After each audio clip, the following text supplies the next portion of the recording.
tarde. O Instituto Histórico e Geográfico do Rio Grande do Norte dá prosseguimento a mais uma de suas quintas culturais. Este evento que tem buscado resgatar pessoas e fatos importantes na nossa história. Hoje, nós vamos falar um pouco sobre os protomártires do Brasil, os mártires de Cunhaú, como essa história começou e como chegou a esse ponto, que hoje eles são canonizados. Alguns. Os que conseguiram identificar e são com direito a feriado estadual. Eu, Renan Segundo de Pereira, secretário-geral do Instituto Histórico, estou fazendo às vezes de presidente, porque a presidente somente Simões Oliveira, infelizmente, não pôde vir. Quem vai proferir a palestra é o professor Francisco Galvão, de Canguaretama, que é sócio do Instituto, escritor e também faz parte da Academia de Letras Canguaretama, não é isso, professor? Isso. Professor, tem a palavra. Não, é rapidinho, né? Penha, porque o nome do local era Uruá, e o Frei Serafim de Catânia não gostou do nome, certo? E decidiu trocar por Penha. Foi lá em Vila Flor, que Vila Flor era o centro administrativo, e em uma sessão ele pediu que trocasse o nome e trocou, passou a ser Povoado da Penha. Só que 22 dias depois a Assembleia Provincial assinou o pedido de mudança do município. Então surgiu o município de Canguaretama. Basicamente, gente, boa tarde, satisfação de estar aqui com vocês, tá bom?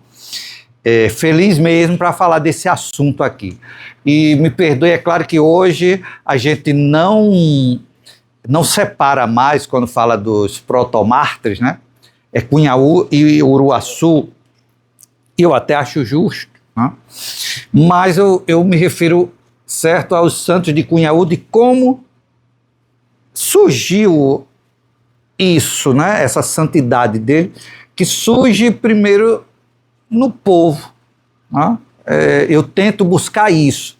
A documentação é muito difícil, mas a gente vai tentando preencher esses vazios, né? A gente precisa fazer esses preenchimentos daqueles documentos que a gente não encontra mais, né? Então, está aqui essa belíssima obra, né, que é um desenho de Franz Post, que está no mapa de Barléus, né? Foi colocado aqui, seria a capela de Cunhaú, e aqui é onde estaria hoje a Casa Grande. Só que nesse desenho a imagem está invertida, e eu acredito que talvez tenha sido por uma técnica de impressão para o mapa. Se fez o mapa e depois precisou imprimir, e talvez isso tenha ficado, então, ao contrário. Eram as técnicas do século XVII. Mas assim, é muito bonito a gente ver aqui o que parece ser uma tropa holandesa saindo do engenho.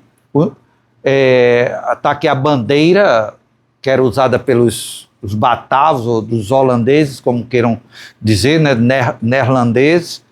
E se observa aqui que tem um holandês aqui com um uniforme vermelho e uma tropa de índios. Logo atrás, né, vem as mulheres, né, que a tradição tupi, que as mulheres é que carregavam a bagagem e os homens carregavam as armas, né? Então, a imagem belíssima.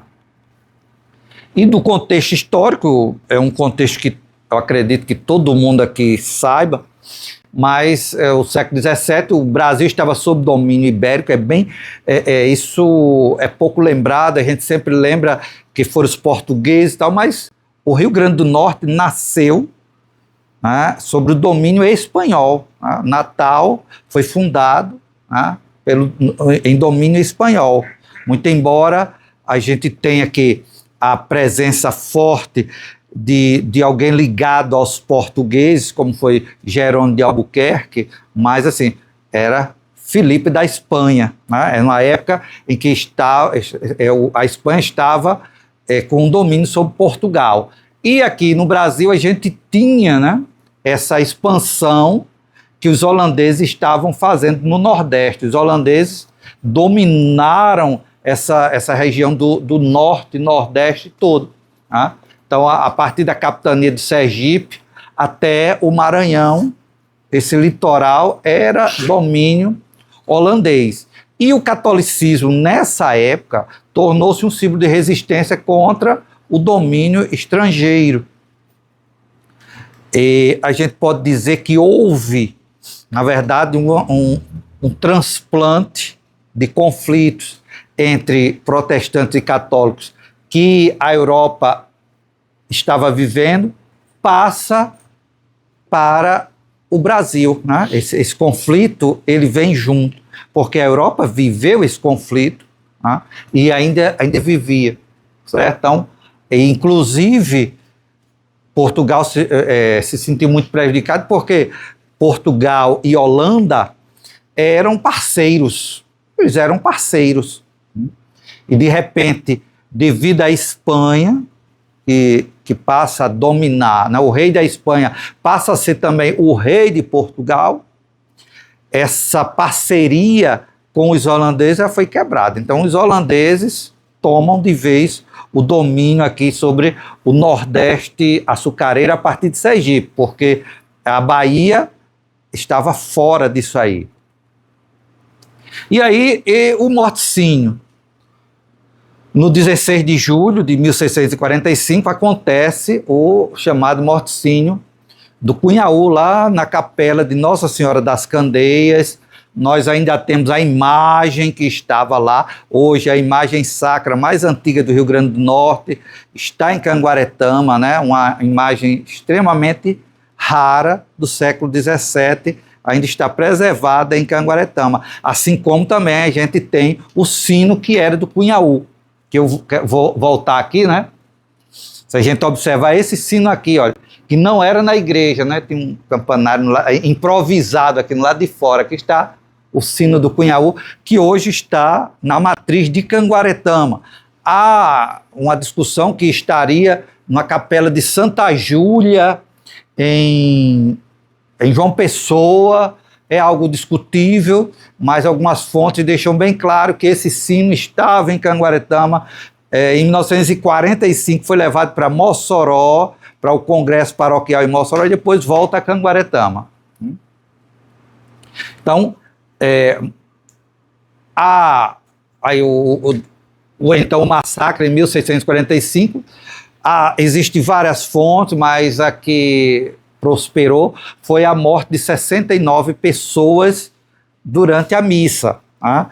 Existem outras fontes, que as fontes holandesas apontam que seriam 36 ou 37 mortos, mas o padre Serafim Leite diz que foram 69 os mortos e que Gonçalo de Oliveira, que era quem tinha controle sobre o engenho, teria fugido com 2 de seus auxiliares, né?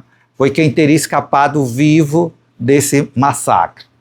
Mas a gente teve outros massacres que precisam ser lembrados, né? Lá na casa de João Lostal Navarro, que eu prefiro usar o Lostal com O, porque foi o primeiro nome registrado dele, foi esse aí. E aí esse nome Lostal é complicado porque ele aparece de várias formas, né?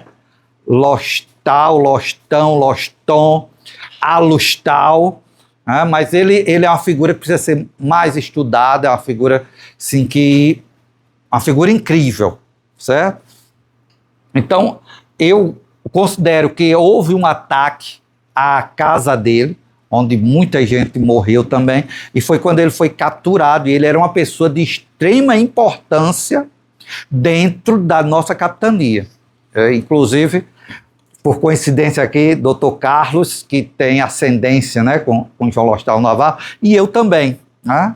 Ele seria o meu 12º ou 13º avô dentro da genealogia. Eu tenho outra ali, Larissa Galvão, que também encontrou a mesma descendência nele. Claro, os Galvão todos descendem lá de Navarro, né? Os Galvão de Currais Novos são os mesmos. Então também sou. Então pronto, olha aí. Que bom, meu primo. Né? Tá certo? Porque o Cipriano Lopes Galvão, que funda Currais Novos, ele deixou 6 irmãos em Goianinha e foi para Currais Novos, tá certo? Que eram os bisnetos de João Lostal Navarro. Eu sou descendente de Cipriano Lopes Pronto. Galvão. E tem um santo na família, a partir de hoje pode considerar, viu? Certo? E aí a gente tem esse aqui,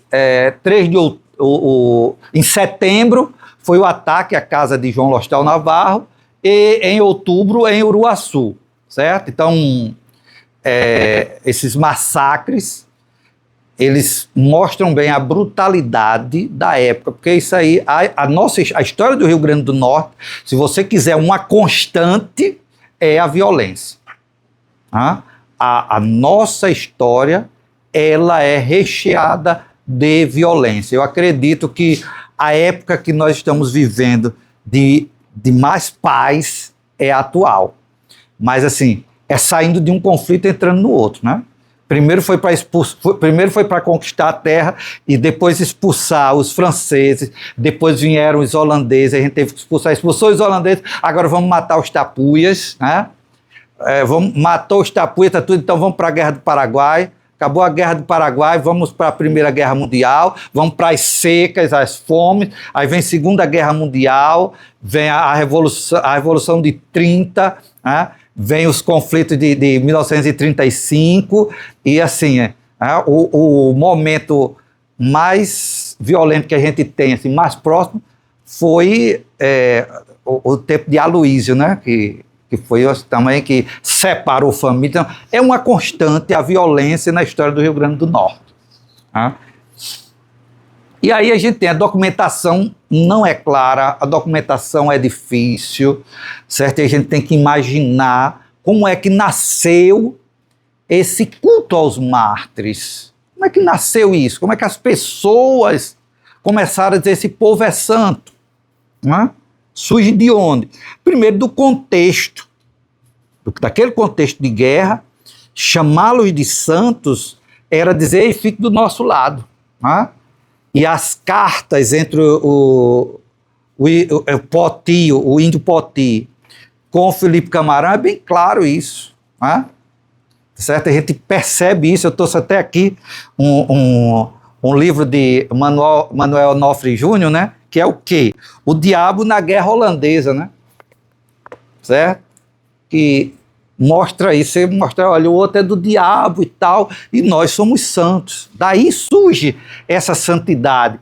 Tá? Mas acontece que não é só surgir, surge essa santidade e você precisa preservar isso. São 380 anos. Como é que isso se preservou até hoje?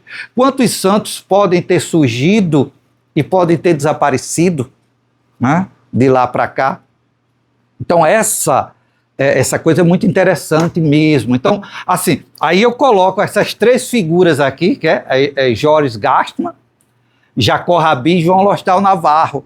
João Lostal Navarro era um cara importante dentro da capitania. Então, assim, esse santo nasce, né, de um homem rico, que é raro dentro do cristianismo. Boa tarde, doutor.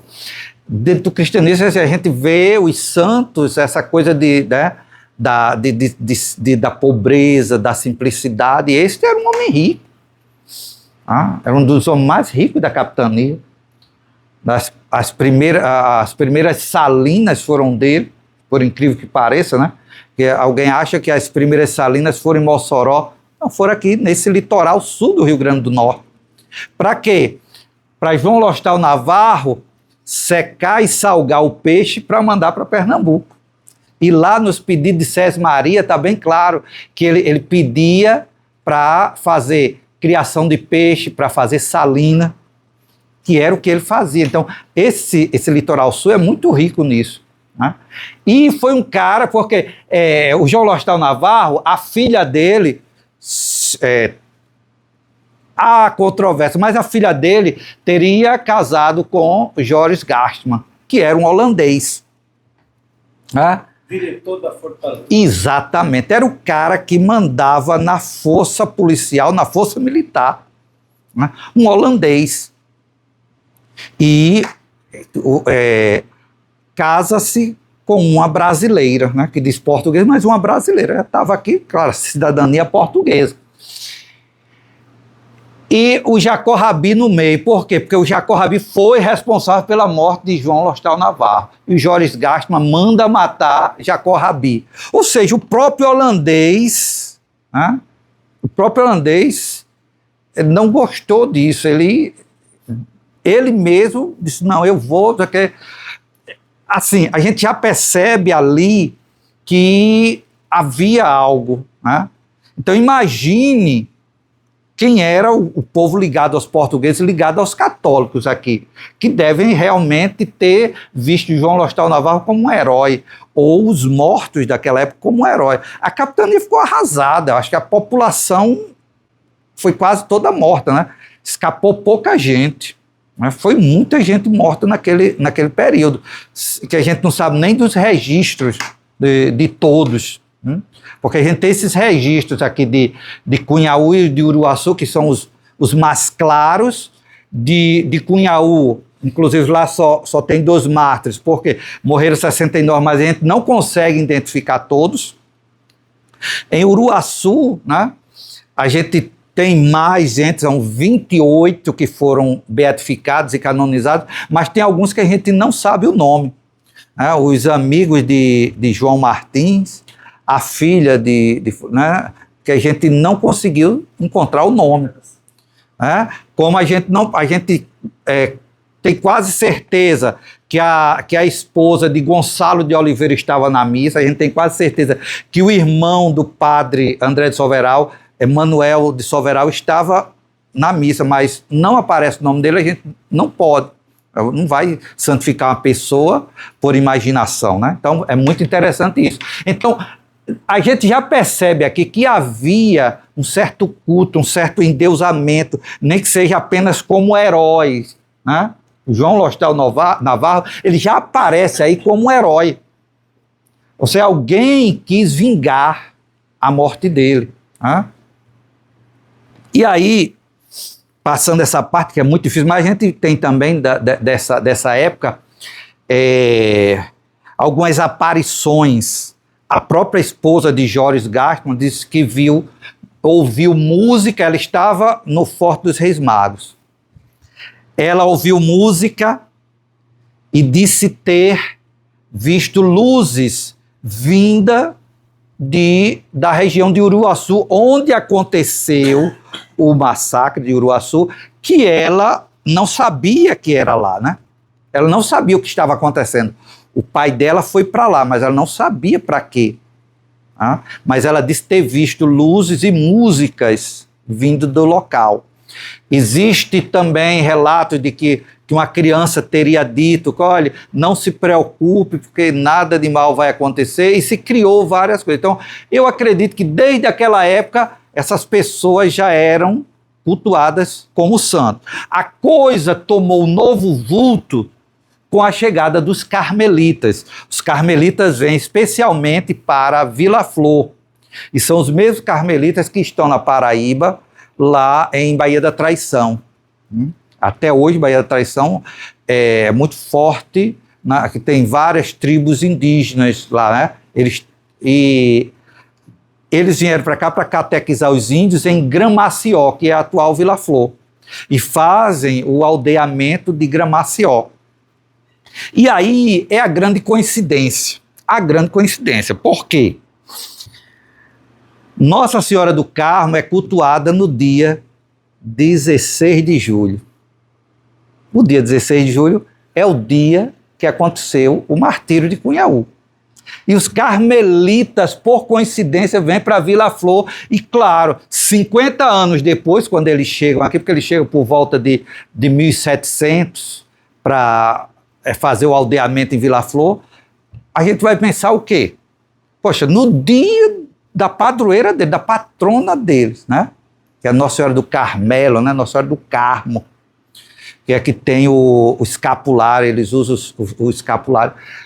Então, assim, bateu. Quando eu percebi isso, eu disse, bateu. É isso aí. Então, eu acredito que foram os carmelitas que começaram a fazer o primeiro projeto de santidade desse povo. Infelizmente, eu não tenho como fazer a ligação disso aqui com o Uruaçu. E eu acredito que o Uruaçu vai ficar na Berlinda. O Uruaçu se perde. E o culto aos santos é em Cunhaú. E aqui está, né, só para vocês terem uma ideia.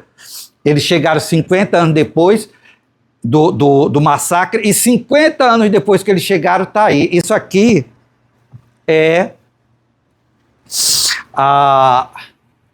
no frontão da igreja de Vila Flor. E aqui basicamente está escrito que em 1743 eles iniciaram a construção da igreja, que foi terminada em 1745. 1745 é o centenário. Isso só pode ser proposital e mais com placa. É claro que na placa não está aqui em homenagem a Cunhaú, mas eu não encontrei outra ligação. E tão rápido a construção, vocês sabem, no século XVIII se construir uma igreja em 2 anos. Foi uma coisa muito rápida. Eles tinham que terminar logo para comemorar o centenário dos mártires, com certeza. Então, aí está, e a gente vai perceber, a cada 50 anos parece que tudo é renovado. 1645, 1700, 1745, certo? Então, aí, e outra coisa, como era o nome do padre que foi responsável pela construção da igreja? André do Sacramento. André, guarda esse nome, André de Soveral. Era o santo de Cunhaú, e agora os carmelitas vêm com André do Sacramento, que vai abrir, para isso aí, os Albuquerque Maranhão e os Andrés na família. Eu nunca consegui contar quantos Andrés tem. E é tão próximo, né? Porque esse André mesmo, o pai dele nasceu mais ou menos assim, em 1700, na época que estava sendo construída a capela. E depois vem o outro André, e depois mais outro André, e lá em Itapecerica tem outro André, e Estivas tem outro André. A família Albuquerque Maranhão, nesta época, depois dos carmelitas, vão se encher de André. Então, os carmelitas passam essa devoção à família Albuquerque Maranhão. Então, é claro que alguém pode dizer, não, Francisco, mas você imagina muita coisa. Só posso, eu estudei para isso.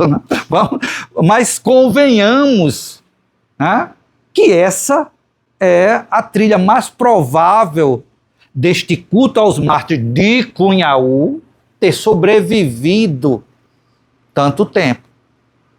Primeiro o povo, depois os carmelitas e depois a família Albuquerque Maranhão. Não sei se eu estou sendo muito rápido aqui, mas eu estou tentando assim, porque às vezes tem muita pergunta aí, não tem problema, tá certo? Agora eu lembrei do seu avô, que ele disse, se eu não souber, eu invento. Tá certo? E aí, eu só acho que esses Andrés de Cunhaú foram influenciados pelo André de Soveral e o André de Sacramento. De repente, surge, a família se inunda. E aí, na passagem do século XIX para o XX, se inicia a construção da narrativa do mito holandês. Instituto Histórico Brasileiro vai surgir nessa época, tá? E a gente vai encontrar nos jornais pernambucanos a história dos mártires contada no jornal pernambucano, nos jornais cariocas, né, no Rio de Janeiro, eu encontrei vários, contando o massacre que aconteceu durante o período holandês, que novamente eu acredito que por influência da construção, né, da historiografia brasileira, né, no século XIX, com a instituição do Instituto Histórico e Geográfico Brasileiro. Né? E nesta época também esteve em Canguaretama o Frei Maria de Ibiapina, né? O Frei Herculano.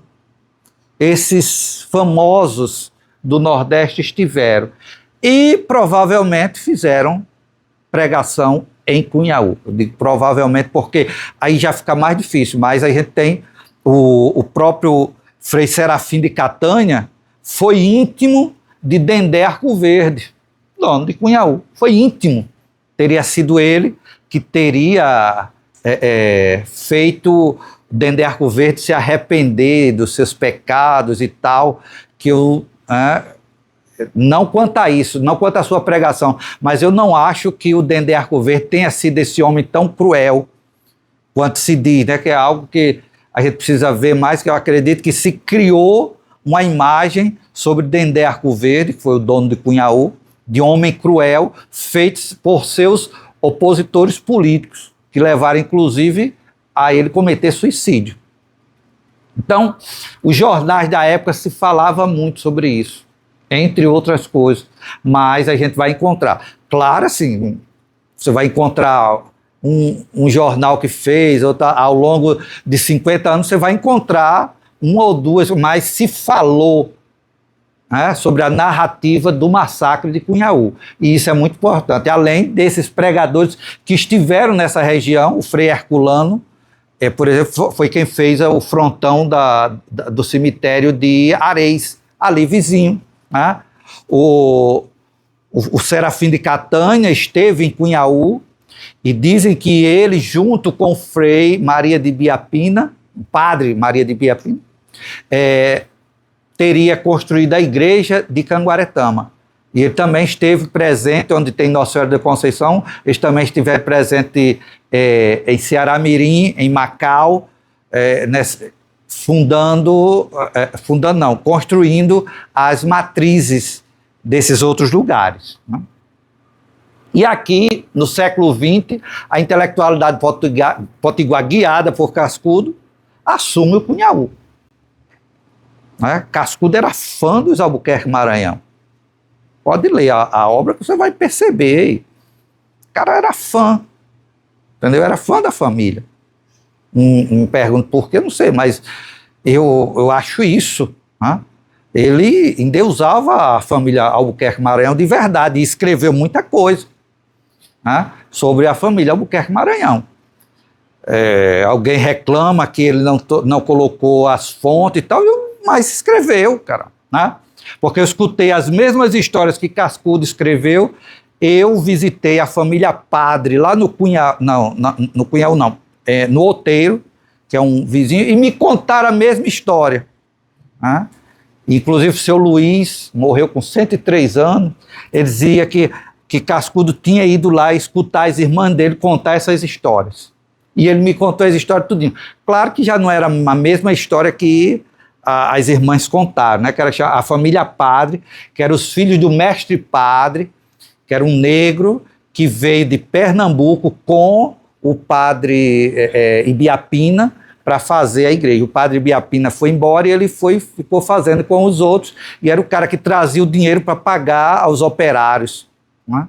E ele aproveitava e trazia os jornais e distribuía pelos engenhos para as pessoas lerem. Ele fazia essa viagem para Recife semanalmente ou mensalmente, uma coisa assim. Então, muito legal. Então, aqui é a igreja matriz de Canguaretama, numa foto anterior a 1900, uma foto muito antiga, né? Aqui ainda não tinha o sobrado, que fica aqui o sobrado de Fabrício Maranhão. Né? As torres da igreja que nunca foram construída, mas existia um projeto para essas torres. Não tem o patamar da igreja, não tem. Aqui na foto a gente percebe que tem apenas uma escada que dava para a porta central, né? E um cruzeiro, onde hoje é a praça, que foi retirado em 1936. E aí está aqui Mário de Andrade, né, que fez a visita ao Cunhaú. Mas aí eu pergunto, qual foi o intelectual da primeira metade do século XX no Rio Grande do Norte que não foi a Cunhaú? Né? Todos foram, né? E reverenciaram lá, todos. Né? E iam sempre. Todos os bispos, né, iam a Cunhaú. Todos os bispos iam a Cunhaú. E aí é quando se cria a tradição das missas de Cunhaú. E eu acredito, porque eu criança ia para a missa do domingo em Canguaretama e estava lá, né, antes de começar a missa. Intenções de hoje, as almas do Cunhaú. Né? Quem aqui é de Canguaretama, eu conto aqui 1, 2, 3 ali, que é de Canguaretama, ouviu isso aí, né? Antes da missa, a ação de graça às almas de Cunhaú. O povo segurou isso muito tempo, mas especialmente nisso aqui. Quando houve o marco dos 300 anos, que foi o Congresso Paroquial de 1945, que reuniu a intelectualidade potiguar em Canguaretama. Foi um trem. O Instituto Histórico fez uma sessão solene aos 300 anos do massacre de Cunhaú em Canguaretama. A Academia de Letras foi junto. Foram todos para lá. O próprio governador saiu com seus secretários e foram para Canguaretama. A igrejinha era essa aqui na época, só as ruínas. Né? E essa foto aqui, que é uma foto no Congresso Paroquial de 1945, é a primeira comunhão das crianças, filhas dos moradores lá do Cunhaú. Primeira comunhão, mas era das crianças que eram filhos dos moradores, aqui à frente da igreja de Canguaretama, numa missa campal. E aí é quando surge realmente algo muito forte em relação a Cunhaú como santos e como heróis. Porque tu imagina que essas crianças participando desse evento, que era quase um evento oficial do governo. Essas crianças, então, elas saíram de lá sabendo que o povo de Cunhaú era santo.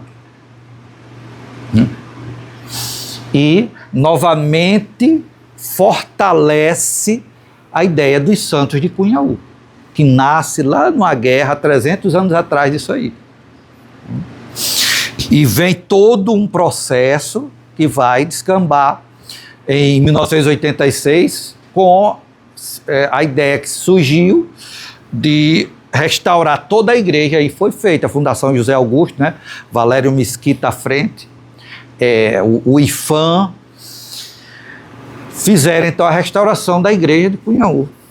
Como um marco, Cascudo diz, Cunhaú é o santuário do Rio Grande do Norte. E aí, quando vem, assim, aqui os religiosos em Cunhaú, Dom Marculino, né? Frei Damião esteve em Cunhaú, não só uma vez, mas várias vezes. Fez missa e pregou lá nas ruínas da capela. E todos os bispos estiveram lá. Todos os bispos iam no 16 de julho para fazer a missa em Cunhaú. Não é agora não, antes do processo de beatificação já existiam as missas em Cunhaú. E que é uma tradição que eu creio que vem desde 1945 do Congresso, que essas missas se tornaram regulares. Muito embora o livro de tombo da paróquia de Canguaretama mostra lá a visita dos bispos, visitas episcopais, né, a Cunhaú. Os bispos faziam antes do Congresso de 45. Eles já faziam. Ou seja, lá já havia realmente esse local de culto aos mártires. Os mártires eram sempre lembrados como santos. As pessoas faziam promessas aos mártires de Cunhaú. E essa foto aí de Frei Damião não é lá em Canguaretama, mas eu coloquei para ilustrar. Certo? E aí vem a reconstrução da capela, que foi de encontro, certo? Eu não estou dizendo que foi uma péssima ideia, não. A ideia de reconstruir a capela é uma ideia que hoje não seria aceita. A ideia de reconstruir a capela não seria aceita, porque é como você querer reconstruir o Coliseu, você reconstruir as pirâmides. Hoje não é aceito. Pode ser que daqui a 100 anos, 200 anos, seja aceito, mas na atualidade não, tá certo? E nessa época já se existia pessoas contra, mas foi feito, né? Porque hoje o que se faz é você preservar, ruiu, mas a gente vai preservar as ruínas, e que isso era muito bem feito pelos donos do engenho Cunhaú. Eles preservaram o quanto puderam, porque senão essa capela tinha ruído toda, né? Sobre as paredes eles colocavam telhas para evitar infiltrações na parede, né? A gente tem, por exemplo, lá na Ilha do Maranhão, que é a primeira usina do Rio Grande do Norte, que já está quase tudo ruído, porque não tem uma pessoa que vá lá e cuide, pelo menos para preservar as ruínas. Mas foi feito, e está aí uma foto do guindaste levando o pedacinho que tinha caído. Vou voltar até aqui para que a gente veja. Esse pedacinho aqui, ó, né? Vai ser levado pelo guindaste, vai ser colocado lá em cima. Que eu digo que essa foto aí parece até o padre que está elevando a hóstia, né? O guindaste seria isso aí, para colocar lá no lugar. Então, isso aí a gente tem, a partir de 1945, com o primeiro congresso eucarístico paroquial de Canguaretama, se transformou realmente, né, muito parecido, eu acredito, com o que aconteceu na época do Morticínio, se fortaleceu essa ideia de herói. Então, eles tornaram-se símbolo de resistência e fé, inspirando gerações, né? A memória dos mártires é venerada não apenas pela igreja, mas são cultuados como heróis. Seu legado é um farol de esperança e uma lembrança da capacidade de resistir e manter-se fiel aos próprios princípios e crenças, mesmo diante das adversidades mais extremas. Então, eles passam essa ideia. E aí esse processo como se deu, né? E dois papas são muito importantes aqui. João Paulo II, que foi o beatificador, ele dá a beatificação, e Francisco canoniza, né? Foram dois papas interessantes. E aí, como foi esse processo, né? Esse processo, primeiro a igreja teve que aceitar que eles poderiam ser santos. Então, se a igreja disse, realmente houve um decreto, João Paulo II assinou um decreto dizendo que aceitava, e se iniciou o processo de beatificação. Que é a mesma coisa que acontece agora com o padre João Maria. E eu pergunto, de onde surgiu essa ideia que o padre João Maria é santo, né? É isso que eu tento fazer com os mártires. Quem foi a primeira pessoa que disse, padre João Maria é um santo? E de repente você viu que aqui as pessoas pagavam promessa, né? Padre João Maria era o santo da cidade, realmente. E aí eles passam por todo um processo, certo? Então, as evidências de virtudes heróicas, né? Fé inabalável, e no caso dos mártires, a prova que morreram por sua fé, que é importante. Não se teve nenhum milagre para a beatificação dos mártires. Mas por que não exige milagre para a beatificação dos mártires? Porque ser mártir já é os mártires foram muito importantes para a igreja, né? Então, você ser mártir já indica que você é um santo. Por quê? Porque ser mártir, você imitou Jesus. Então, o cristão, ele quer imitar Jesus. Então, essa foi a grande importância. Houve a beatificação por esse motivo. Aí, a canonização, ela vai se dar pelos diversos milagres atribuídos a esse santo, né? E aí, as efemérides hoje, né? Hoje A gente tem 380 anos do morticínio, né? 2025. São 380 anos. São 36 anos do início do processo de beatificação. Há 36 anos atrás. E eu estava lá, fui convidado como um dos pesquisadores. Foi quando eu comecei, né, de verdade, os meus estudos, né, de pesquisador com o processo de beatificação. Eu sou muito grato a isso. São 27 anos do reconhecimento do martírio, que aí o Papa reconheceu, disse, realmente houve um martírio. Então começou o processo, aí os 25 anos da beatificação, agora em 2025 se completa, 19 anos da lei de feriado do dia 3 de outubro, né? Desculpa aí o 8 que ficou aí, que é 8 anos da canonização, o 8 ficou lá. E aí, isso foi assim um golpe para Canguaretama, né? Até hoje, Canguaretama se sente como se fosse assim, como se fosse feito uma covardia, porque guardou o culto aos mártires esse tempo todo, mas o feriado é do dia de Uruaçu. Eu não estou dizendo isso aqui para prejudicar ninguém, mas é uma realidade. Assim, em Canguaretama, todo mundo ficou assim, como é que pode? Tá? Porque assim, o que eu sinto é que se não fosse por Canguaretama, o Rio Grande do Norte não teria os santos. Tá? Muito embora todo mundo lá fique tranquilo, não, só são 2 santos em Canguaretama e 28 em Uruaçu. Tudo bem, isso não é o problema.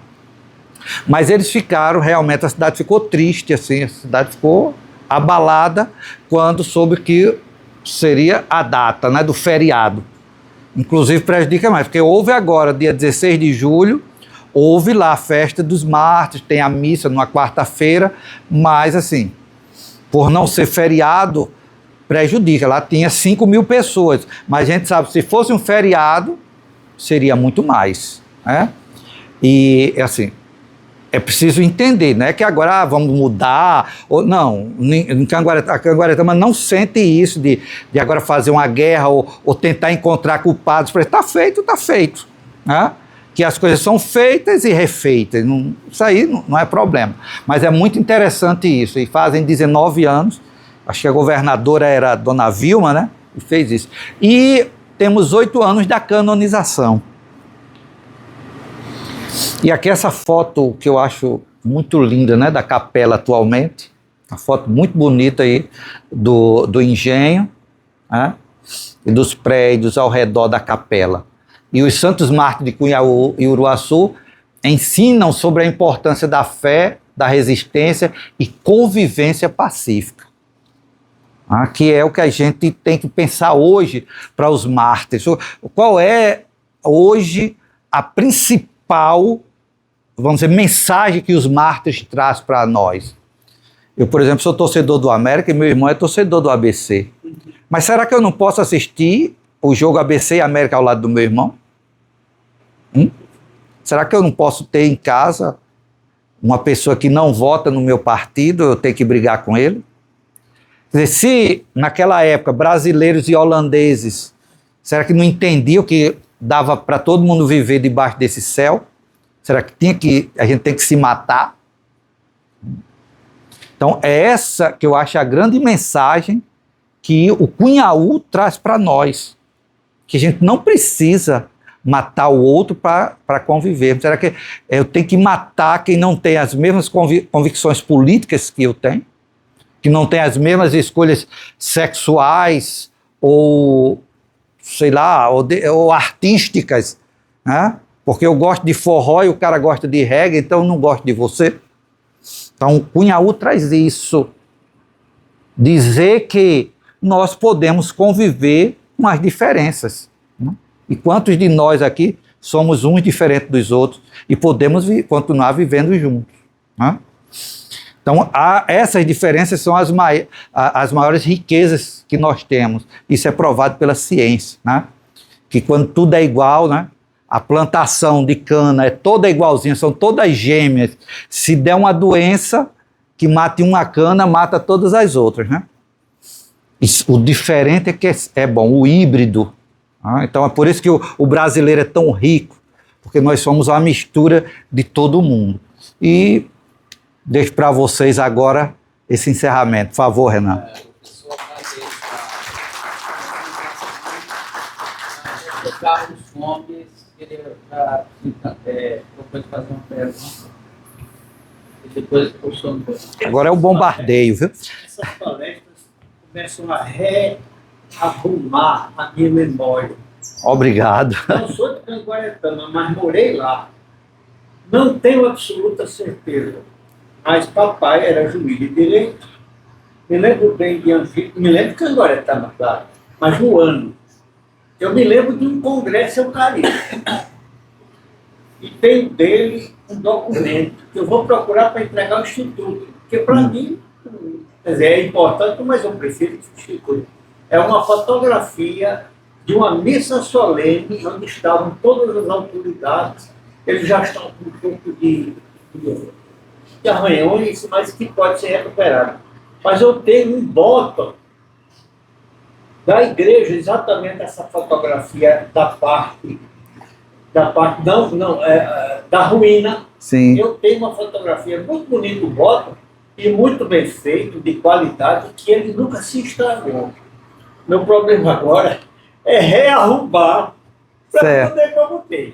Mas com certeza, se não tiver no meu cofre, está em algum lugar. Eu vou também dar um estudo. Ótimo. Então, eu me lembro dessa história. Possivelmente, papai estava lá representando, porque papai foi juiz em 49, ou em 44. 45, você disse que houve no Congresso. Então, eu me lembro que ele foi juiz de Santana do Matos, que eu não me lembro nada de Santana do Matos. Me lembro de Angicos. Aí foi nesse período. Então, 45, ele pode ter ido representar ou poder estar com marca dentro daquela região.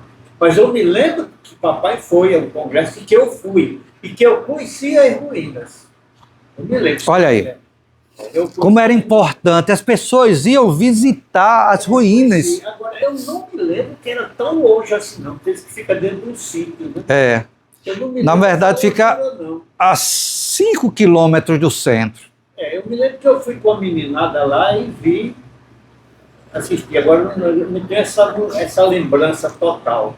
Mas esses dois documentos, e sobre o João Lostal, já que você falou, não é a hora de João Lostal, porque afinal de contas o Iguaçu não entrou. Mas por que João Lostal foi considerado santo? É que ele deu abrigo a todas as pessoas perseguidas pelos holandeses por conta da religião. Eram os... Eram os protestantes. Os calvinistas. Calvinistas, por exemplo. Mas um cabra ruim disso aí era o Jacó. Isso. Então, o que acontece? Existem, eu não sei se todos vocês sabem, alguns eu sei que sabem e conhecem, as ruínas da casa de João Lostal ficam em Pium, bem pertinho. Eu tenho uma casa em Porto Velho, já fui várias vezes lá, já vi pessoas, tenho fotografias. Só que com o tempo aconteceu o seguinte. A primeira vez que eu fui para ver as ruínas estão conservadas, ninguém mexe. Houve um tempo que andaram tirando as pedras para construir a igreja de Pium. Aí depois é da família Galvão. Pertencia a José Galvão. Eu sei a história toda. Que foi pago como honorário. Mas eu fui procurado pelo padre Edivaldo, atual. Sim. Ele me pediu que eu ajudasse ele, que a igreja não tem interesse em fazer celebrações lá. É um local próximo, apesar de ser um município de Nísia Floresta, ele é chamado Pium, é a igreja de Pium. Facílimo até um certo ponto. Tem um outro ponto, de pequena extensão, que ainda é caminho de burro, entendeu? A água foi criando de tal maneira que você só pode ir até lá, as ruínas de carro, se for um carro grande que fica uma roda aqui e outra ali, do Jeep e tal. Mas um carro comum não se arrisque não, porque não dá certo. Eu já fui várias vezes. O que eu acho interessante é o seguinte, é que lá está tudo conservado, a gente tem uma ideia da grandeza. E eu me lembro que a primeira vez que eu fui, eu fiquei encantado, porque eu cheguei a um certo ponto e olhava para o mar, para a Ansiada de Cotovelo, que era bem próxima. Olha, ele fica exatamente, a ruína fica aqui. E na frente da ruína, já em Cotovelo, ficam aquelas três prédios construídos não faz muito tempo. Uhum. Você lembra? Você lembra? Moraes. Hein? Moraes do Atlântico. Coragem do É, Atlântico. Moraes, pronto. Dali, você via o coral. É como que o coral fechou a visão. Do mar. Mas naquele tempo, não tinha ainda plantações. E eu me lembro que eu fiquei olhando, disse, mas olha só, daqui a gente vê a curva de Pirangi até a curva de Ponta Negra. Ponta Negra. Exatamente onde teria sido o local onde houve o fundeamento, como é o nome diz, só faz parar, não é afundamento. Desembarque, desembarque dos holandeses. Eles pararam, porque isso. era meio complicado. Ficaram exatamente naquela curva de Pirangi, próximo exatamente de Cotovelo, Jogo de Cotovelo. E de lá eles saíram no outro dia para a curva de Ponta Negra, onde aí eles desembarcaram e foram a pé. Dia 8 de dezembro de 1633. Hoje, para você ver, você tem que pedir licença para entrar, porque tem umas árvores que plantaram, ninguém tem mais acesso. Mas está lá, é tudo grama, quer dizer, é uma grama natural. Cheio de criação de cabrito e tal. Às vezes que eu fui lá, nunca apareceu ninguém. Tinha uma porteira, eu abria a porteira, entrava na porteira, nunca ninguém. Tem vizinhos assim próximos, que não sei se faz parte, entendeu? Mas é uma coisa muito interessante. E eu fiz um movimento, às vezes, em Cotovelo, e celebraram. O arcebispo anterior fez uma missa lá. Celebrou uma missa lá.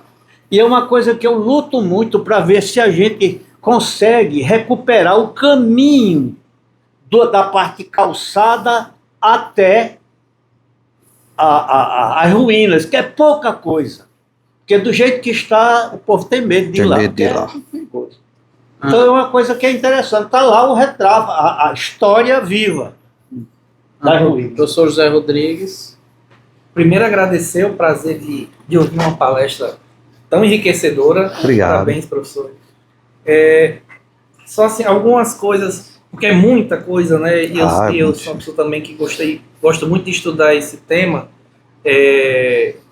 Comecei a estudar o tema quando fui chamado para professor de História da Igreja do Rio Grande do Norte do seminário, então, força do ofício, fui estudar o tema e depois, no processo de canonização, eu participei da pesquisa da segunda etapa, né? Que é a parte da devoção. O professor José Rodrigues é um dos postuladores oficiais do Padre João Maria.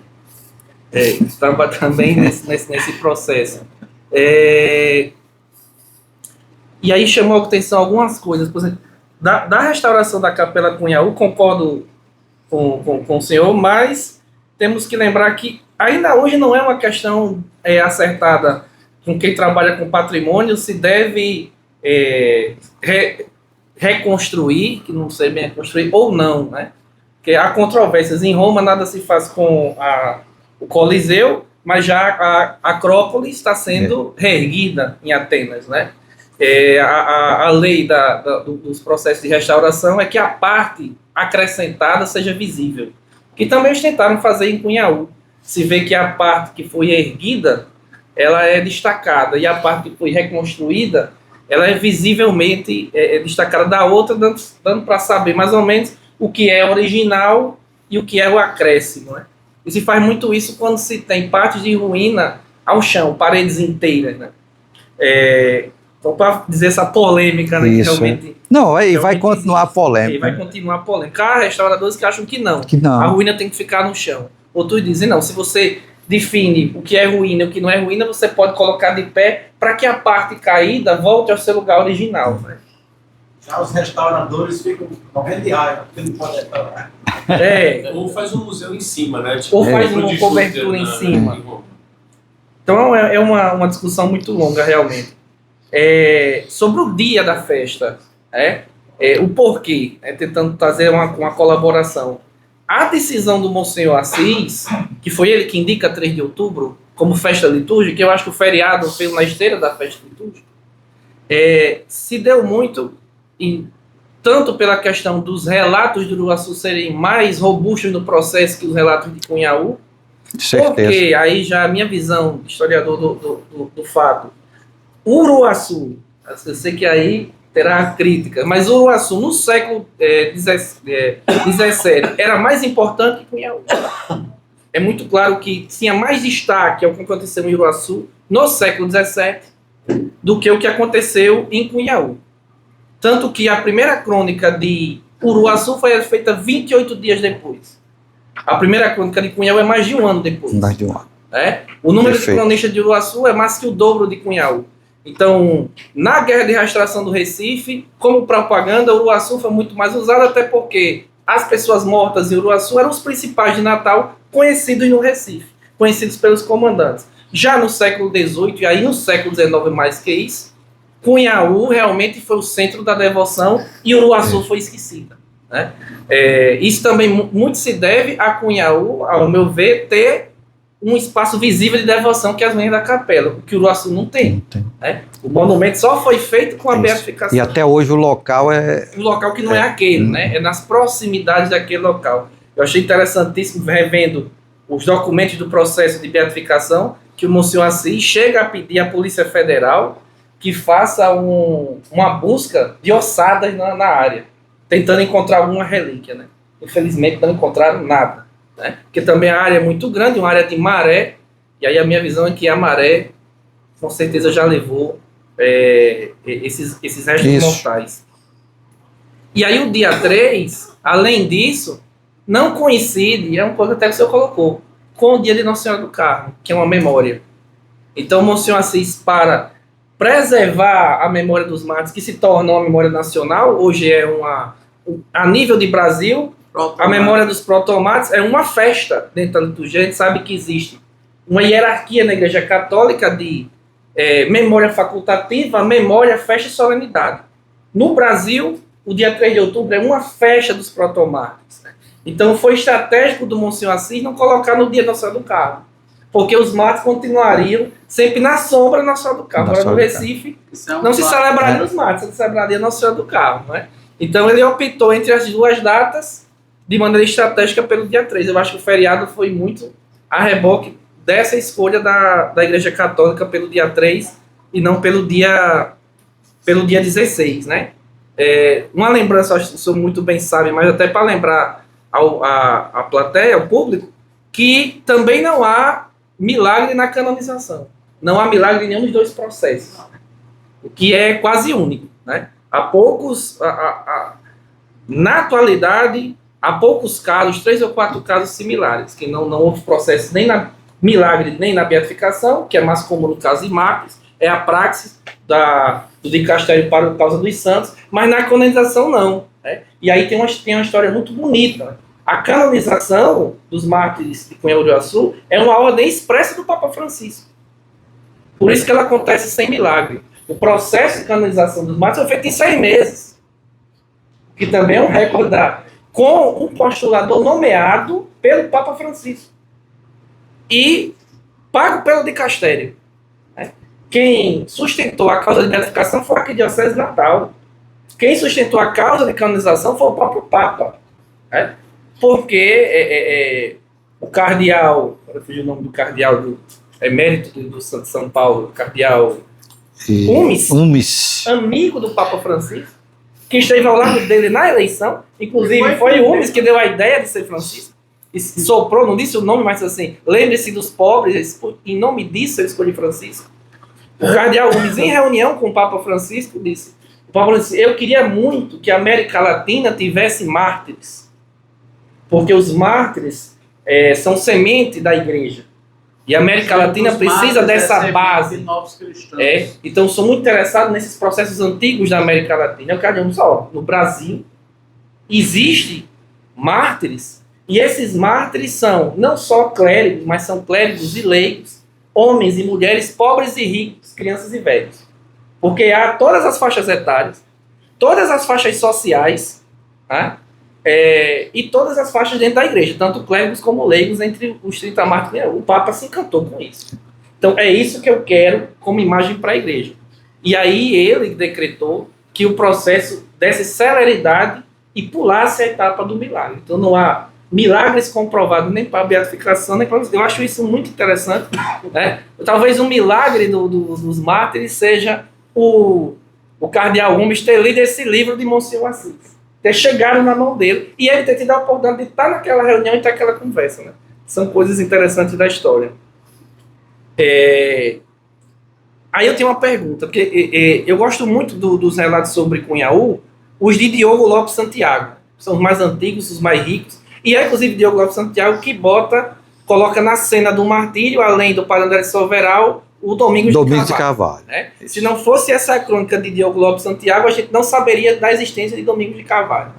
Ele que colocou na cena, e ele é o cronista mais antigo, né? Mas ele lança uma polêmica com depois Serafim Leite, porque Diogo Lopes Santiago e os cronistas portugueses vão falar que o Padre André de Silveral tinha mais de 90 anos na época do martírio, e o Serafim Leite vai dar 73. Aí a minha pergunta, alguém que estudou muito mais do que eu, qual é a sua posição diante disso? O Padre André, sobre a idade... Eu acho que ele não era tão velho, não. Né? Porque a gente tem assim, o que é que ele fazia, né? E o que ele andava, para onde ele ia. Eu acho que ele não tinha nem 73, eu acho que era menos. Né? Assim, mas o problema é porque o documento diz isso. E assim, esses documentos antigos, só a graça, porque você pode estar lendo 17 e alguém achar que é 77. Né? Assim, estou dizendo isso com grande respeito, não estou dizendo que... Todo escrito à mão. E outra coisa, houve muita transcrição, às vezes a gente não tem mais o original, houve uma transcrição disso aí. Inclusive, sugere uma polêmica grande, que é o caso, por exemplo, de Francisco Lopes, né, as petições de Francisco Lopes ao governo das terras de João Lostal Navarro, e o que a gente tem são transcrições, não tem mais o original, e nas transcrições tem umas coisas que a gente fica sem saber se está certo ou está errado. Né? E a segunda pergunta, que é uma questão muito importante, que o Monsenhor Assis, no processo, desmistificou, mas infelizmente ele não teve tempo de lançar uma obra acadêmica sobre o martírio de Cunhaú-Uruaçu, né? Protomarte do Brasil é uma obra que ele mesmo considerava uma obra de divulgação, mas não uma obra realmente com a profundidade da pesquisa que foi feita. Mas, ele era um grande pesquisador, né? E mesmo assim a obra saiu muito boa. Mas até pelo tamanho, você fez isso às pressas para divulgar, mas ele tinha material para fazer uma obra muito mais densa, lançar uma obra muito mais densa sobre isso. Mas aí ele desmistifica uma questão importante, eu queria ouvir sua opinião, que é sobre a participação do Jacorabe, né? Porque... Muito bem, Jacorabe, isso. Eu concordo. O meu orientador, Ronaldo, vai fazer isso, não pode chamar Jacorabe, que ele estuda o Júlio Cefaz, é Jacorabe. Porque ele é Ashkenazi, Jacorabe era judeu. Ashkenazi, Ashkenazi mas convertido ao calvinismo. Né? A participação dele, porque por muito tempo a historiografia tratou que como se ele tivesse agido sozinho, ou fosse mais cruel, ou tivesse ido além das ordens do cabido do Recife. Né? E na documentação do Monsenhor Assis, ele tenta mostrar o contrário, que ele veio com ordens muito precisas e que a violência e até a brutalidade foi proposital e de acordo com as autoridades holandesas no Brasil. Né? Porque o que se queria é que, diante da iminente guerra de restauração, que os senhores do Rio Grande, não aderissem à guerra de restauração. E a forma mais eficaz de fazer isso era convertê-los ao calvinismo. Porque uma vez, mesmo que da boca para fora, abjurando a fé católica e abraçando o calvinismo oficialmente, que era o objetivo do Jacorabe, que se fizesse isso, a própria modus operandi dele em Uruaçu deixou isso muito claro, matar os principais primeiro e os jovens por último. Né? Ele queria que eles abjurassem porque sabia que uma vez abjurando, jamais poderiam voltar a lutar pelos portugueses. Porque caso os portugueses vencessem, eles seriam alvo da Inquisição. Isso é um detalhe que passa desapercebido da historiografia. clássica, né? Porque caso ele chegasse, eu abraço a fé calvinista e os restauradores ganhassem, eles seriam perseguidos pela Inquisição, porque isso é crime de fé. Então aqueles que abjuraram e abraçaram a fé calvinista tiveram que lutar pela bandeira da Holanda até o fim. Tanto que o Felipe Camarão diz isso a Pero Poti nas famosas cartas. Vocês que vão ficar lutando pelos holandeses, eles vão perder, porque o meu senhor, o rei de Portugal, é maior. E quando eles perderem, vão abandonar vocês e vocês serão mortos pelos católicos portugueses. Abandonem enquanto é tempo, porque se ficarem no fim abjurados, serão alvo, né? Qual é a sua posição diante disso? Porque há uma corrente que diz o Jacorabe meio que agiu sozinho, ele que era o radical, os holandeses não queriam tudo aquilo, e ele fez tudo aquilo muito da cabeça dele. Alguns dizem até incentivado pelas suas ligações com os indígenas. Outros Eu acho que está bem claro. dizem que não. Recife queria isso. Recife queria. Observe que essa guerra era muito recente. Né? Era muito recente. E eles... O Rio Grande do Norte sempre foi uma posição estratégica do Nordeste e do Brasil. Né? E eles não queriam que acontecesse uma rebelião aqui. Eu acho que o Jacorabe, ele vem já todo planejadozinho para exterminar. Era uma guerra de extermínio e eles fizeram isso bem certinho. Inclusive até com um detalhe que 16 de julho é uma época de muita chuva, está chovendo muito, né? E eu acredito que quem seriam executores seriam os soldados holandeses, mas aí a pólvora estava molhada, né? Então a tropa de índios foi providencial ali, muito providencial mesmo. E aí criou outro conflito com os indígenas. Mas eu acho que ele vem todo prontinho para abafar algum movimento. E a gente sabe que aqui ia surgir um movimento contra os holandeses. A gente sabe disso, sabe mesmo. Então, ele já veio certo, é bem claro pelo processo que acontece aqui. E Uruaçu deixa isso bem claro, que eles vieram, né, para exterminar a população que não quisesse apoiar. Se não quer nos apoiar, então não adianta ficar vivo. E eles são... Isso aí eu acho que está bem claro. Não precisa dizer que... Não, está aqui, eu trouxe as ordens expressas de Recife. Pelos fatos a gente percebe isso. O próprio processo, porque o comandante do forte, ele foi condenado por ter mandado matar o Jacorabe pelas autoridades holandesas. E nunca foi julgado. E outra coisa bonita, perdão, eu estava me alongando, é que o que o Monsenhor Assis traz é que ele dá uma solução interpretativa muito bem embasada, porque muito se fala, até no senso comum, de que eles não tiveram livre aceitação, não pode chamar de martírio, porque entraram na igreja, fecharam as portas e eles não tiveram escolha. Foi uma coisa que foi consagrada há muito tempo. Mas se demonstra que o padre André de Soveral sabia o que poderia acontecer. Tanto sabia que o que poderia acontecer, que nem todos Albuquerque e Maranhão foram àquela missa. Alguns não foram à missa. Só uma coisa. Porque sabiam que aquilo ali era risco de morte. Os Albuquerque e Maranhão, não, porque os Albuquerque e Maranhão tinham saído, mas era Gonçalo de Oliveira, e ele não vai para a missa realmente. O Gonçalo de Oliveira, que era responsável, era o dono do engenho. Uma missa de preceito. Não, ele não foi para a missa. Era uma missa de preceito.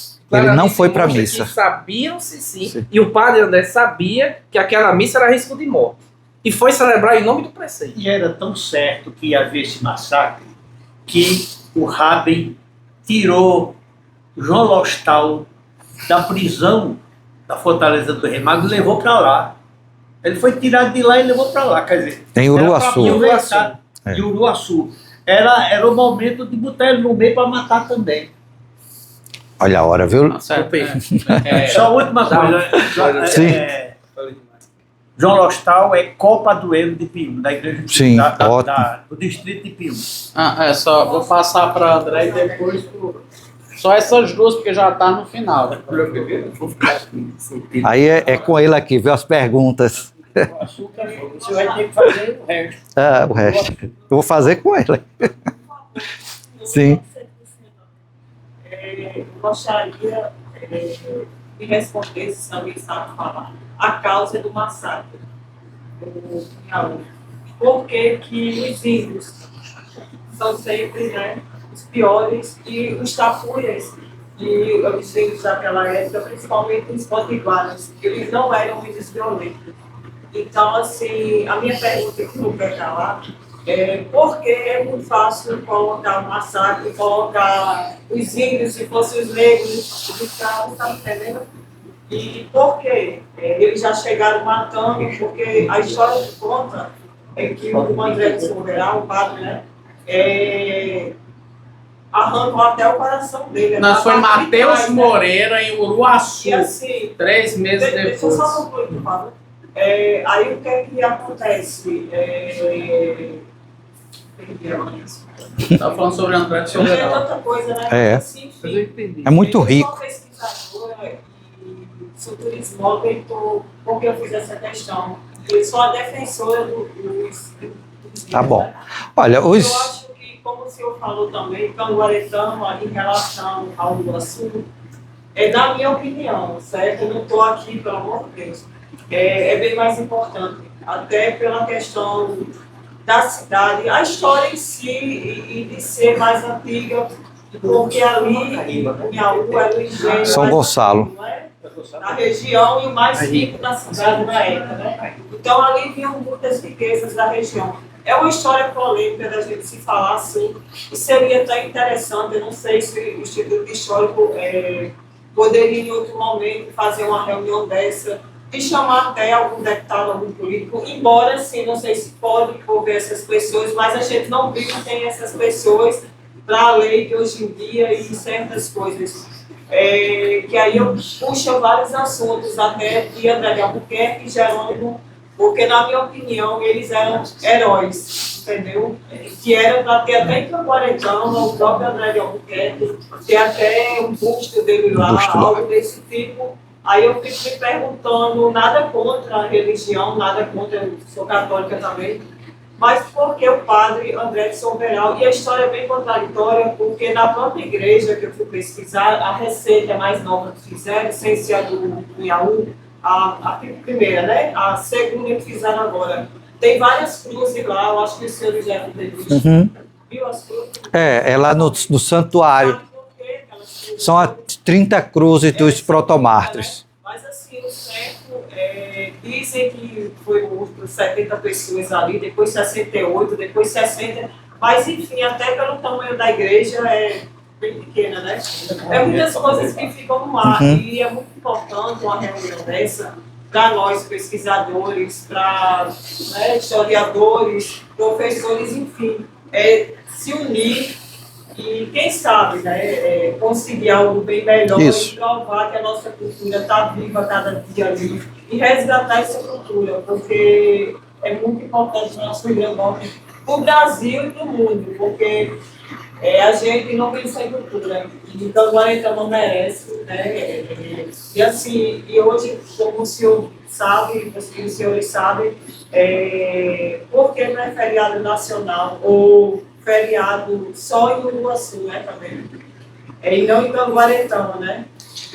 Terminou sendo bom para o Canguaretama, que tem 2 feriados, né? Um estadual e outro municipal. Aí são várias perguntas. Isso. Desculpa, só para finalizar, a questão do tempo, só essa para finalizar. Nossa Senhora das Candeias, né? Isso. Gostaria de saber por quê. Nossa Senhora das Candeias. Nossa Senhora das Candeias, Nossa Senhora dos Navegantes, eu acredito que tenha a ver com isso, e foi escolhida para ser a padroeira do Cunhaú, talvez por isso, Nossa Senhora das Luzes, Nossa Senhora de Candelária, né? Esse eu posso responder. Nossa Senhora das Candeias é uma variante da chamada Festa da Purificação de Nossa Senhora, que aí outras variantes são Nossa Senhora da Luz, Nossa Senhora da Candelária, Nossa Senhora da Purificação. Possivelmente era uma devoção pessoal da família do engenho. Enquanto ela devia estar lá por ser uma devoção realmente da família, não sei, talvez de Jerônimo de Albuquerque ou dos seus filhos, né? Sobre os índios, a gente tem que entender que naquela época os índios, eles não eram assim, para não ter aqui um anacronismo, né? Os índios eram muito bons em relações internacionais, viu? Tá certo? Eles não estavam ali. Agora, eu disse muito essa frase, né? Que os índios entraram numa guerra que não era deles. Mas era, né? Eles estavam ali achando que ficar do lado de um ou de outro seria bom. E eles estavam tentando se agarrar nisso para não perder também seu prestígio, né? E o padre André de Soveral, inclusive, ele fala contra os tapuias, que os tapuias sempre eram calados e muito cismados, né? E o tapuia que ia atacá-lo, ele recua. Quem mata é Jererera, que é um índio potiguara, que talvez tenha sido até catequizado por ele, né? Que era o índio aqui do litoral. É controverso, é uma área que é assim, muito pantanosa para a gente falar sobre isso, quem foi culpado ou não foi, mas assim, a gente estava no meio de uma guerra ali, né? Uma guerra que estava começando, né? Isso é importante. Eu estava lá agora, no Chico Mártir, né? E teve uma encenação do teatro, não sei se você está sabendo. Isso. Né? Foi lá, chegou nem 10 minutos. E, assim, é uma crítica construtiva, certo? Foi muito simples e eles estão mais preocupados no palco, com o padre cantando, sabe? Do que mostrar a própria história que está ali. E isso vale ressaltar que é de grande importância. E seria bem importante que não fosse daquele tipo que mostraram ali naquela obra. E que muita gente ali não deu nem importância a isso, sabe? As pessoas só estavam preocupadas em cantar e ficar ali naquele som alto com aquele padre, e a cultura mesmo em si ali, da própria igreja e tudo. Desculpa. Pode? Uma coisa muito importante, a questão indígena em Cunhaú, porque, primeiro, a gente tem que desconstruir algumas coisas. Tapuio, né? Super com essa nomenclatura, porque não há índio tapuio. Não há índio tapuio. Perfeito. Né? E as crônicas do século XVII deixam muito claro que quem acompanhava ele, o Janduís. Tapuio é um termo pejorativo usado por potiguaras para designar as outras nações do sertão. Janduís, Canidés, Cariris, os potiguaras chamavam todos de tapuio. E na Guerra dos Bárbaros, esse termo foi consagrado como se existisse tribo tapuia. Né? Outro mito que ficou muito forte, e aí foi uma construção muito do século XIX, por quê? Porque se começou a chamar o norte rio-grandense de potiguar. Então era feio colocar na conta dos potiguara o massacre. Então, nos textos do século XIX, você pegar o juízo, começa a se falar muito mais da participação tapuia e janduí do que da própria participação potiguara. Mas se nós vamos às crônicas dos primeiros 10 anos, a gente vê que o número de potiguaras na tropa do Jacorabe era muito superior ao número de janduís. Era dissidência. Que era uma dissidência liderada por Antônio Paraupaba e Pedro Potir. Primo de Felipe Camarão. Então havia entre os potiguaras... Os caras eram bons, viu? Partidos, apoiando um e outro lado. Felipe Camarão e Pedro Potir discutem qual é o lado que deve ser apoiado, o lado português ou o lado batavo, né, que era o lado holandês. Um outro mito que às vezes eu vejo reproduzido até por padres. Nem janduís, nem potiguara são de cultura de ritual antropofágico. Então os mártires não foram devorados. Eu já ouvi dizer uma coisa dessa. Os mártires não foram, porque eles não faziam ritual de antropofagia. Não era parte dos índios do Norte fazer esse tipo de ritual. Né? Outra coisa é que massacre não é da cultura bélica de nenhum desses dois povos. Eles aprenderam a fazer massacre com os europeus. E a tropa de Jacorabe tinha diversas nacionalidades, até poloneses, porque era uma tropa mercenária. É parte muito de uma construção preconceituosa que apagou esses europeus, e às vezes em iconografia só aparecem esses indígenas. Né? Tanto que os próprios indígenas janduís não mataram o padre por respeito ao líder religioso. Foram os potiguaras que mataram o padre de Soveral porque já conheciam os religiosos. Né? O que os janduís não conheciam, os religiosos missionários jesuítas. Então, é preciso falar que os indígenas participaram sim, mas eles não foram os autores do massacre de Cunha do Açu. Isso também foi muito pintado porque o Jacorabe era importante, muito importante para os holandeses, porque o Jacorabe era o grande artífice das ligações entre holandeses e indígenas. Ele era um grande interlocutor, como os jesuítas eram os interlocutores portugueses com os indígenas. E ninguém, no século XVII, ganhava uma guerra no Brasil sem a participação dos índios. Não. Ninguém. Era impossível. Porque só eles conheciam o território e conseguiam fazer guerra de guerrilha. Ninguém vai fazer a guerra dos matos com os canhões europeus. Só os indígenas conseguiam fazer isso. Tiago Tadeu, última pergunta da Não, noite. mas bem rapidinho, eu tenho que falar. É só o apoio ao outro feriado. Tá bom, dois. Tá certo. Então, nesse caso, vou pedir ao professor Cortez encerrar E vamos degustar aqui. Eu tenho uma degustação para vocês, que eu lembrei agora de André de Albuquerque, quando recebeu Henry Costa, que deu um banquete lá em Cunhaú. Por favor, eu queria que você experimentasse um pouquinho aí, tá certo? Disso que a gente trouxe para vocês, tá bom? Vou botar essa coisa agora. Quem quiser fazer uma palestra agora também. Tipo isso. E agora aumentou o padrão. Vou aumentar o padrão, porque eu trago isso de Cunhaú. Dia 31 vai ser uma palestra do professor José Edmilson Felipe da Silva de Santa Cruz sobre as famílias judaicas da região Trairi. Ele lançou um livro recentemente e eu convidei para fazer essa palestra. Sim, rapidinho, boa noite a todos. Nós agradecemos, Francisco, a sua aula, né? Foi um aprendizado aqui para cada um de nós. Agradecemos a participação também dos que debateram, muito boa a sua participação. E aguardamos todos aqui na próxima quinta-feira com a palestra já anunciada por Renan. Lembramos que a presença dos senhores e das senhoras é importantíssimo para a manutenção da Quinta Cultural. Muito obrigado. Precisamos disso aqui. Parabéns.